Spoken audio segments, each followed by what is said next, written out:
आज के जे सुरेंद्र बाबू बोल लो सरकार मुसलमानों को सबक सिखाने के चक्कर में हिंदुओं के साथ बुरा कर रही है।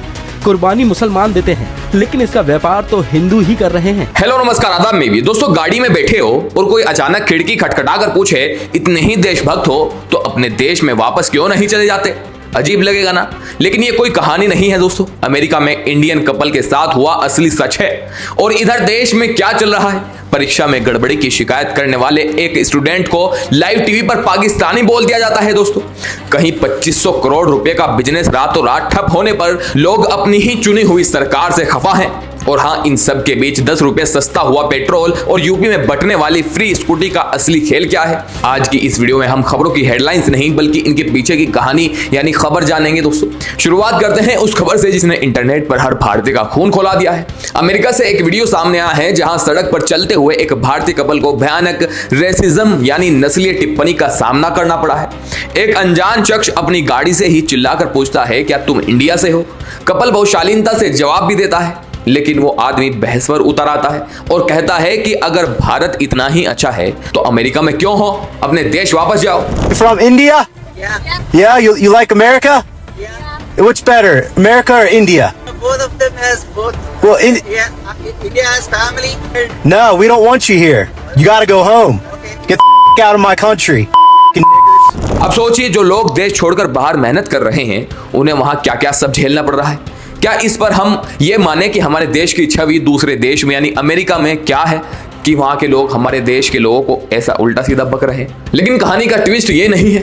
ट्विस्ट ये है कि जब भारतीय अपने देश की कमियों पर सवाल उठाते हैं तो खुद हमारे देश का मीडिया उनके साथ क्या करता है। एक स्टूडेंट है विक्रांत, उसने हिम्मत करके सोशल मीडिया पर एक वीडियो डाला कि भाई मेरी सीबीएसई की आंसर शीट में नंबरों की भारी गड़बड़ी हुई है, इसकी जांच होनी चाहिए। एक सीधा साधा स्टूडेंट सिस्टम से जवाब मांग रहा था, लेकिन हमारे एक सीनियर पत्रकार अशोक श्रीवास्तव जी ने उसकी मदद करने या मामले की जांच करने के बजाय लाइव इंटरव्यू में उसे पाकिस्तानी कह दिया। कोई इतना बड़ा मतलब जर्नलिस्ट है, लेकिन उनका जब मैंने खोला तो उसमें ये लिखा था कि ये इंडियन ही नहीं है, कोई कहीं और से मतलब आया, ये पाकिस्तानी है। हाँ, क्योंकि इस वक्त हम पाकिस्तान में बैठ के ये इंटरव्यू कर रहे हैं आप लोगों के लिए, हम लोग पाकिस्तान। मतलब गजब लेवल का लॉजिक है।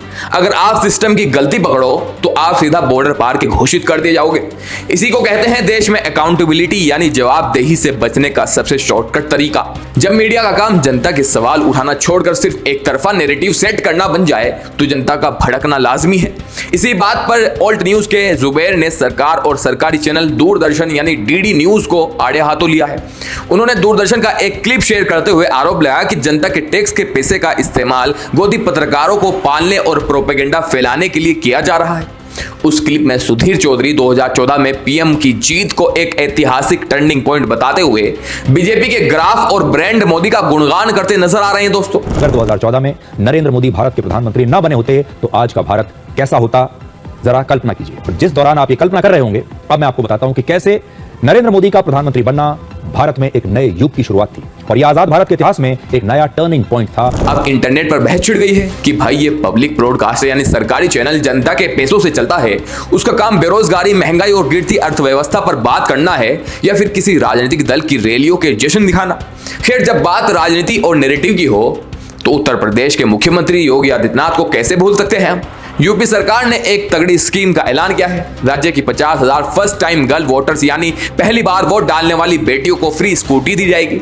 अब ये स्कूटी पेट्रोल वाली होगी या इलेक्ट्रिक वाली, ये अभी तय नहीं है, लेकिन टाइमिंग देख रहे हो विनोद। फर्स्ट टाइम वोटर्स को सीधा स्कूटी, इसे आप महिला सशक्तिकरण भी कह सकते हैं और स्मार्ट पॉलिटिकल मूव भी। वैसे स्कूटी मिलेगी तो उसमें तेल भी डलवाना पड़ेगा, शायद इसलिए मुंबई में हमारी फाइनेंस मिनिस्टर निर्मला सीतारमण जी ने देश की जनता को एक बड़ा सरप्राइज दे दिया है। सरकार ने पेट्रोल और डीजल पर एक्साइज ड्यूटी सीधा 10 रुपए प्रति लीटर कम कर दी है। Excise duty on petrol and diesel was reduced by 10 rupees per litre. That the government is estimated to take a revenue impact of over 1 lakh crore on this one score. इस फैसले से सरकार की जेब पर 1 लाख करोड़ रुपए से ज्यादा का बोझ पड़ेगा, जिसे सरकार खुद बर्दाश्त कर रही है।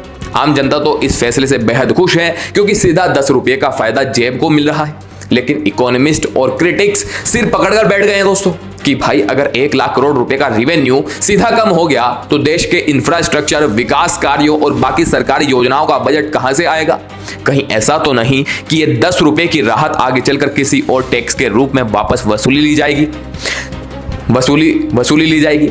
अब रुक करते हैं पश्चिम बंगाल का, जहां हाल ही में शुवेंदु अधिकारी के विजन में आई नई बीजेपी सरकार ने आते ही एक बड़ा फैसला लिया। सरकार ने 1950 के एनिमल स्लॉटर कंट्रोल एक्ट और कोर्ट के पुराने आदेशों का हवाला देते हुए बकरा ईद 2026 पर खुले में और बिना सर्टिफिकेट वाले मवेशियों की कुर्बानी पर सख्त बैन लगा दिया।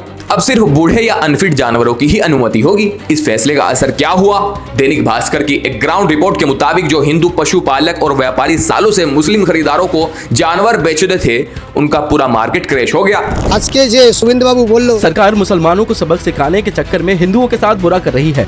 कुर्बानी मुसलमान देते हैं, लेकिन इसका व्यापार तो हिंदू ही कर रहे हैं। हिंदू व्यापारियों का कहना है कि उन्होंने ममता बनर्जी की टीएमसी सरकार को हटाकर बीजेपी को इसलिए वोट दिया था ताकि हालात बेहतर हों, लेकिन इस फैसले ने उनके 2500 करोड़ रुपए के पारंपरिक बिजनेस को पूरी तरह बर्बाद कर दिया है। तो मानुष के फांसी देवर आगे किसी को फांसी देने से पहले वक्त दिया जाता है, हमें तो वो भी नहीं मिला। दीदी के 15 साल के शासन से परेशान होकर हमने सरकार बदली, लेकिन अब लगता है कि शुवेंदु बाबू की सरकार को भी बदलना होगा। ये दिखाता है कि जब फैसले जमीनी हकीकत को बिना समझे लिए जाते हैं तो उसका नुकसान हर वर्ग को उठाना पड़ता है दोस्तों।